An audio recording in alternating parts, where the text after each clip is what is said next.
আমরা যারা সমাজে সৃজনশীল মানুষ তাদের খাওয়ার চিন্তা, এই মহিলার কোনো খাওয়ার চিন্তা নেই। এই থেকে মাথায় টুপি আছে, বয়স কত, হোটেলওয়ালা বলেছে, একটা ধমক দিয়েছে, এই বসো, এখন খাওয়া দেব না। উনি বসে আছে, ওনাকে খাওয়া, হোটেলের মালিক ওনাকে খাওয়াবে, আল্লাহর হস্তে উনি বসে আছে। তার কোনো চিন্তা আছে? আমরা যারা সৃজনশীল আমাদের অনেক চিন্তা, খালি খাওয়ার চিন্তা, খাওয়ার চিন্তা আর মানুষকে টকানোর চিন্তা। এই যে উনি হলো, ওনার কোনো খাওয়ার চিন্তা না। এই যে কি সুন্দর হাত সার্ফ এক্সেল দিয়ে পরিষ্কার করতেছে, এইখানে বসে খাবার খেয়ে নেবে।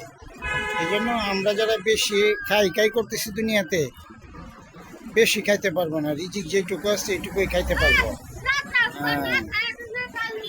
এই জন্য এই মহিলার মতো হয়ে যায়, অল্প খাওয়ার চিন্তা করি। ওকে।